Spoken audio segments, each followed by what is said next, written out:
Gerakan menjaga kelestarian lingkungan bukan hanya monopoli kalangan aktivis dan pegiat lingkungan.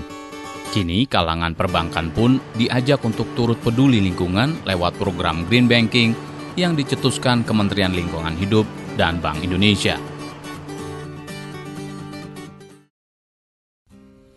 Pencemaran lingkungan seringkali dilakukan oleh kalangan industri. Tidak jarang kita melihat limbah pabrik dibuang sembarangan ke aliran sungai, danau, bahkan persawahan. Ini banyak terjadi di Jakarta, Bandung, dan kota besar di Indonesia. Industri kerap dituding sebagai aktor utama pencemaran lingkungan. Sejak akhir 2010 lalu, Bank Indonesia dan Kementerian Lingkungan Hidup sepakat mengeluarkan program Green Banking. Program ini dibahas secara mendalam pada seminar sehari yang diadakan oleh Green Radio Jakarta pada pertengahan Juli lalu. Dalam program Green Banking, setiap bank di Indonesia diminta tidak mengucurkan kredit pada perusahaan-perusahaan yang berpotensi merusak lingkungan. Dengan begitu, bank akan ikut dalam menjaga kelestarian lingkungan. Paling nggak dia sudah mulai meningkatkan kemampuannya, meningkatkan manajemen risikonya, intinya sih itu. Jadi kita minta bank meningkatkan manajemen risikonya, otomatis dia kan daya saingnya juga akan meningkat, jadi dia bisa melaksanakan pemberian kredit yang lebih ramah lingkungan. Saat ini, BI belum mewajibkan semua bank untuk menerapkan Green Banking. Aturan mengenai Green Banking sendiri baru akan siap pada 2012 mendatang. Salah satu bank yang sudah menerapkan Green Banking adalah Bank Negara Indonesia atau BNI 46. Bank ini siap menggelontorkan dana sebesar 164 miliar rupiah untuk program Green Banking melalui Corporate Social Responsibility atau CSR. Menurut manajer CSR BNI, Sakarisa Kori Hermawan, dengan Green Banking, BNI menerapkan persyaratan yang ketat bagi industri yang ingin memperoleh kredit. Judi, kasino, nggak boleh, minuman keras, tidak, gitu Mbak.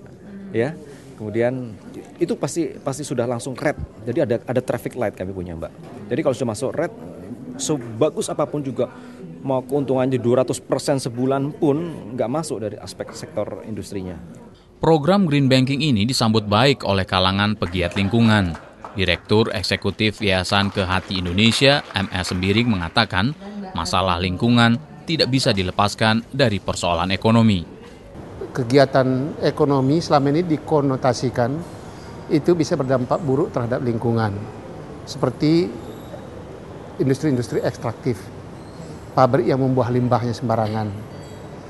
Dan kalau perusahaan-perusahaan ini tidak dikasih dana oleh perbankan, maka perusahaan-perusahaan itu akan merubah perilakunya dari perusahaan-perusahaan yang selama ini tidak begitu peduli terhadap membuang limbahnya, tidak begitu peduli terhadap perusakan lingkungan. Sekarang dia dituntut, mau tidak mau dia harus berperilaku, berusaha ramah lingkungan. Pengamat ekonomi Afiliani mempunyai pendapat berbeda. Menurutnya, Green Banking bisa berjalan apabila kalangan industri sudah menerapkan pola industri hijau. Ia juga menyarankan Kementerian Lingkungan Hidup mengeluarkan sertifikat bagi perusahaan yang sudah ramah lingkungan. Sertifikat tersebut nantinya akan menjadi persyaratan utama untuk memperoleh kredit dari sejumlah bank.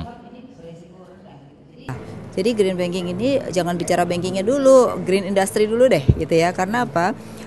Bank itu kan follow the business ya kan. Nah kalau bisnisnya semuanya belum mengarah ke sana, banknya itu sudah ke Green Banking, ya banknya bangkrut.